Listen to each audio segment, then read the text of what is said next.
میں سے جس کے پاس ابھی یہ درست باقی ہے وہ بعد میں پورا کر لے، اس کو اپنی نشانی رکھ لیجیے۔ اعوذ باللہ من الشیطان الرجیم، بسم اللہ الرحمن الرحیم۔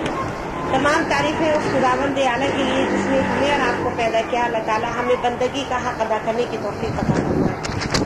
تمام درود و سلام سرکار دو عالم صلی اللہ علیہ وآلہ وسلم کے لیے جن کے ہم اور آپ امتی ہیں۔ اللہ تعالیٰ ہمیں حق امت اور فرض امت ادا کرنے کی توفیق عطا فرمائے، اور اللہ ہم سے اس زندگی میں وہ کام لے لے جو اللہ کو پسند ہے، اور اللہ ہر اس کام سے ہمیں بچا لے جو اللہ تعالیٰ کو ناپسند ہے۔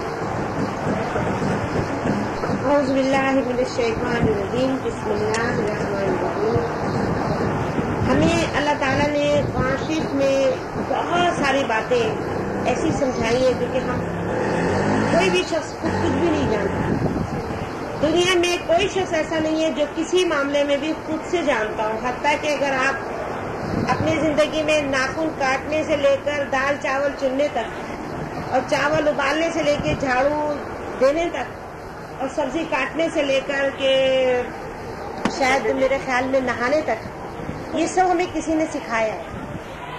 جب تک ہم کسی کو دیکھتے نہیں ہیں ہم سیکھتے نہیں ہیں۔ ہر چیز ہم کسی سے دیکھ کر سیکھتے ہیں۔ کوئی شخص خود بخود اتنا قابل نہیں ہوتا کہ وہ کوئی کام خود سے کر لے، بلکہ وہ کسی نہ کسی سے سیکھتا ہے۔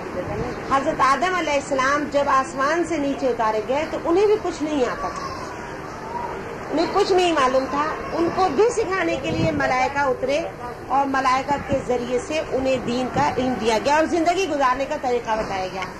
حتیٰ کہ وضو کیسے کیا جاتا ہے یہ بھی فرشتوں نے حضرت آدم کو سکھایا۔ ناخن کاٹنا حضرت آدم کو فرشتوں نے سکھایا۔ جب حضرت آدم کے ناخن بڑھے تو فرشتوں نے آ کے انہیں بتایا، اس کو بند کرو۔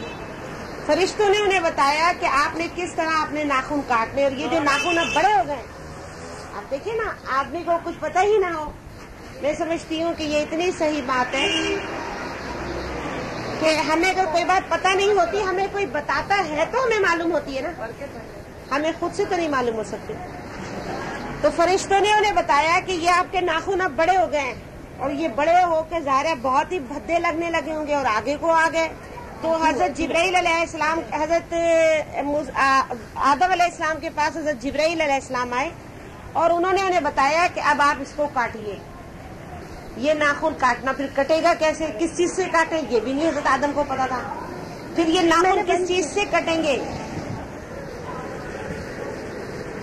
یہ میں نے بند کروایا کیونکہ اس کا شور بہت زیادہ ہے۔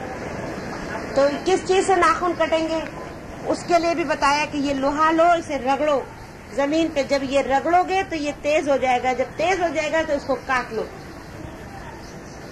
تب انہوں نے اسے ناخن کاٹے۔ پھر جس طرح وہ نجس ہو گئے، ناپاک ہوئے، تو پاک کیسے ہو گئے، تو اسے نہاؤ۔ یہ طریقہ بھی حضرت آدم کو جبرائیل نے فرشتوں نے بتایا۔ حضرت جبرائیل آئے یا کوئی بھی فرشتہ آیا، کتابوں میں یہ لکھا ہے کہ فرشتوں نے بتایا۔ اللہ تعالیٰ نے فرشتوں سے کہا کہ جاؤ جبرائیل اس کو بتاؤ، اس کو آدم کو بتاؤ کہ کیا کرنا ہے۔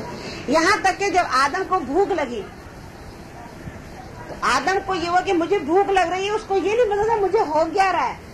تو فرشتے نے بتایا تمہیں بھوک لگ رہی ہے، اس نے کہا اچھا مجھے بھوک لگ رہی ہے۔ پھر کہا کہ کیا کھاؤں، تو بتایا اب تم یہ کھاؤ۔ کس طرح نوالا بنے گا، یہ 5 انگلیوں کو جوڑنے سے کس طرح نوالا بنے گا، یہ بھی فرشتوں نے آدم کو سکھایا۔ حتیٰ کہ آپ یقین کیجئے کہ جب ہم لوگ پیدا ہوتے ہیں تو ہمیں چوسنا کون سکھاتا ہے؟ اگر ایک بچے کو چوسنا نہ آتا ہو وہ دودھ کیسے پی سکتا ہے؟ آپ سکھا سکتے ہیں اس کو؟ کسی بچے کو ہم بتا سکتے ہیں کہ کیسے چوسو؟ بالکل نہیں بتا سکتے۔ یہ اللہ اس بچے کو سکھاتا ہے کہ ایسے چوسو۔ اچھا پھر وہ اپنے منہ میں بھر لے تو اس کو ہم اور تم بتا سکتے ہیں کہ اس کو نگل لو، اس کو نگل لینا کہ وہ جو منہ میں آ گیا اب اس کو پی جاؤ، ہے نا؟ تو اس کو پی جانا کون سکھاتا ہے؟ یہ بھی اللہ نے اس کو سکھایا۔ تو آدم علیہ السلام کو یہ ساری باتیں اس طرح، پھر انہیں رفع حاجت کا وقت آیا، ان کے پیٹ میں بھاری پن شروع ہوا، اب انہیں یہ نہ سمجھ میں آئے کہ اب کیا کریں، تو پھر فرشتوں نے انہیں بتایا کہ کس طرح تم رفع حاجت پہ جاؤ، پھر کس طرح پاک ہو، پھر کس طرح وضو کرو۔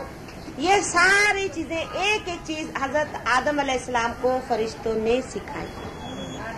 اسی طرح حضرت آدم علیہ السلام کو جب دنیا میں آئے تو اور چیزیں بھی کہ گھر کیسے بنے گا، یہ سب چیزیں کیسے ہوں گی، یہ سب کام بھی اللہ تعالیٰ نے حضرت آدم کو سکھایا۔ اس کے بعد یہ جو داڑھی ہے، اب کی داڑھی آنا شروع ہوئی تو اس کو کیسے کرنا ہے، اس کو کیسے سیٹنگ کرنی ہے، یہ بھی اللہ تعالیٰ نے سکھایا۔ پھر جسم کے وہ بال جو ناپاک ہوتے ہیں، آپ اور ہمیں بھی تو نہیں پتا تھا نا، ایک وقت تھا کہ یہ کیا ہے، پھر ہمیں کسی نے سمجھایا تو ہمیں سمجھ، اس طرح حضرت آدم کو فرشتوں نے آ کے بتایا کہ یہ بال اللہ کو پسند نہیں ہے، یہ مکروہ ہے، یہ حرام ہے، اس سے پاکی نہیں ہوتی، اس سے وضو نہیں ہوتا۔ تو گویا ہر آدمی کو ایک استاد کی ضرورت ہوتی ہے جو اسے سب کچھ سکھائے، اور کوئی شخص بھی یعنی یہ نہ سمجھیے کہ آپ جیسے میں یہ کہوں کہ میں استاد ہوں اور میں آپ کو سکھا رہی ہوں تو صرف میں ہی استاد ہوں، بہت ساری چیزیں میں آپ سے سیکھوں گی، یہ نہیں ہوتا۔ آپ دیکھیں مثال کے طور پر دین کی بات تو مجھے آتی ہے، اس میں میں آپ کے استاد ہوں، لیکن آپ لوگوں میں سے مجھے بہت سارے لوگوں سے ایسی باتیں سیکھنے کا موقع ملتا ہے جو مجھے نہیں آتی تھی، وہ میں نے آپ لوگوں سے سیکھی۔ تو اس طرح ہر شخص ایک دوسرے سے سیکھتا ہے، کسی وقت کوئی استاد ہوتا ہے اور کسی وقت کوئی استاد ہوتا ہے۔ اللہ تعالیٰ نے یہی بات ہمیں اور آپ کو بتائی ہے کہ سب سے بڑی چیز علم ہے، جس کے پاس علم آ جائے گا وہی سیکھ لے۔ علم کا مطلب ہے سیکھ لینا، جان لینا، اور جس کو اصل سمجھ نہیں ہوگی، جو اصل چیز جانتا نہ ہوگا، وہ ہمیشہ پریشان رہتا ہے۔ اسی لیے حضرت علی کرم اللہ وجہ نے اسلام کی تصوف کی بنیاد رکھا ہے معرفت۔ معرفت کا مطلب ہے جاننا۔ اب جیسے مثال کے طور پر میں آپ کے درمیان بیٹھی ہوں اور آپ میں سے کوئی مجھے جانتا ہی نہیں ہے کہ میں درس دے سکتی ہوں، آپ میں سے کوئی مجھے پہچانتا ہی نہیں ہے کہ میں آپ کو یہ قرآن پڑھا سکتی ہوں، تو آپ مجھے بتائیے اپنے اس نہ جاننے کی وجہ سے آپ میرے سے کوئی فائدہ اٹھا سکتے ہیں؟ جب آپ کو معلوم ہوا کہ میں آپ کو بتا سکتی ہوں، آپ کو یہ بات معلوم ہوئی کہ میں آپ کو اس انداز میں بتا سکتی ہوں جو آپ کو سمجھ میں آ جائے، تو آپ مجھ سے حاصل کرنے کے لیے یہاں بٹھائے اور خود نیچے بیٹھ گئے۔ یہ ہے معرفت، یعنی کسی کے بارے میں یہ جاننا کہ میں اس سے کیا فائدہ اٹھا سکتا ہوں۔ یہ جتنی بھی ہمارے معاشرے میں ترقیاں ہیں، یہ سب کس طرح ہیں کہ ہم نے یہ چیز سمجھے کہ لوہے سے ہم دروازہ بنا سکتے ہیں، لوہے سے ہم ہتھیار بنا سکتے ہیں۔ یہ بیکار چیز نہیں ہے۔ جس وقت لوہے کی معرفت ہوئی تو لوہے سے اتنی چیزیں ہم نے بنا لی۔ پھر ایک وقت آیا کہ گیس سے معرفت ہوئی، آج یہ پلاسٹک کیا ہے، یہ گیس ہی کی جمی ہوئی شکل ہے، اور پھر انسان نے سوچا کہ ہم گیس سے اتنا کچھ بنا سکتے ہیں۔ آج آپ کے لوہے کی بالٹیوں اور تمام برتنوں کی جگہ کتنی جگہ پلاسٹک آ چکا ہے، اور اس پلاسٹک سے اتنی موٹی موٹی چیزیں بننے لگی، حتیٰ کہ یہ جہاز کے اندر کی تمام سیٹیں نہ لوہے کی ہیں نہ لکڑی کی ہیں، سب جگہ پلاسٹک آ گیا۔ وہ پورے جہاز کے اندر کا جو کیبنٹس بنا ہوا ہوتا ہے وہ سارا پلاسٹک ہے۔ معرفت ہوئی کہ ہم اس سے کچھ بنا سکتے ہیں تو فائدہ اٹھا لیا۔ جب آپ کو پہچان ہی نہ ہو تو آپ اسے کیا فائدہ اٹھائیں گے؟ اسی طرح یہ بیل ہے، اتنے گھروں میں ایسی بیلیں لگی ہوتی ہیں۔ کچھ لوگ ہوتے ہیں وہ بتاتے ہیں کہ اسی بیل کو پانی کی ایک بوتل میں ڈال کے سجا لو تو یہ گلدان بن جائے گا۔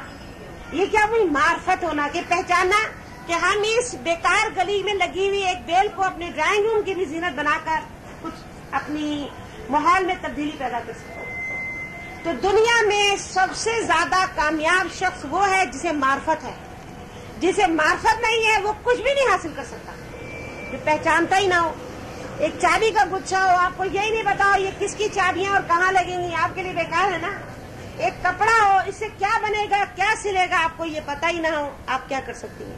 اسی طرح ایک آدمی ہو، اس کے اندر کچھ جواہر ہو، کچھ خوبیاں ہوں، اور آپ کے اندر پہچاننے والی نگاہ نہ ہو، آپ اس کو کیسے پہچان سکتے ہیں؟ ایک آدمی بازار میں سے گزر رہا تھا، گاؤں میں سے گزر رہا تھا، دیہاتی بالکل انجان تھا۔ اس نے دیکھا کہ اتنی موٹی چمکدار چیز کوئی پڑی ہوئی ہے۔ اس نے اس کو اٹھایا، گول سی چیز تھی، دیکھ کے بہت خوش ہوا اور اچھال کے دیکھا تو وہ اچھلی بھی بہت۔ وہ اٹھا کے نا گھر لے آیا کہ اس سے بچہ کھیلے گا، اور اس نے لا کر کے وہ گول سی چمکدار چیز اپنے بچے کے ہاتھ میں دے دی اور اسے کہا جا بیٹا کھیل۔ اور وہ سارا وقت اس بچہ وہ جو چمکدار چیز تھی اس کو گیند کی طرح اچھالتا کھیلتا. کچی زمین میں رہتے تھے وہ لوگ, پکا فرش تھا ہی نہیں وہاں پہ. ایک دن ایک جوہری آ گیا, وہ ایسے اس کے گھر میں لیٹا ہوا تھا. اس نے دیکھا کہ اتنا قیمتی ہیرا بچہ گیند کی طرح پھینک رہا ہے. وہ اچھل کے بیٹھ گیا. اس سے پوچھا یہ کیا ہے؟ اس نے کہا میرے بچے کی کھیلنے کی چیز ہے. اب یہ تو جانتا نہیں تھا نا. اس نے پوچھا کتنے کا ہے؟ کہنے گے کیا کرنا ہے, بچے کی چیزیں کتنے کا ہے؟ ایسے بیکار پڑا ملا تھا. ایسے میں تم سے مانگوں کتنے میں دو گے؟ اب کیونکہ اس کو معرفت ہی نہیں تھی کہ یہ ہیرا ہے کہ یہ پتھر ہے کہ یہ بچے کی کھیلنے کی گیند ہے. اس نے کہا جو دے دو. ویسے تو مفت ہی لے جاؤ لیکن یہ کہ جو دے دو, ہے نا. اب کیا ہوا کہ اس نے یہ کہا کہ میں تمہیں اتنے 100 دے دیتا ہوں. وہ حیران رہ گیا کہ یہ اتنے 100 کی تو چیز بھی نہیں ہے, یہ اتنی قیمت کیوں دے رہا ہے اس کی. لیکن وہ جتنے سکے بھی اس نے دے دیے وہ خوشی سے لے کے چلا گیا. اب وہ تھا جوہری. وہ کون تھا؟ معرفت والا. وہ پہچان لیا تھا کہ اس سے کیا ہوگا. اس نے جا کے وہ ہیرا تراشا اور جو اوپر کی کٹاؤ نہیں تھا وہ جب کٹاؤ اس نے دیا تو جو اس کی شائننگ بڑی کرسٹل بن گیا وہ. اور جب اس نے بیچا تو وہ 30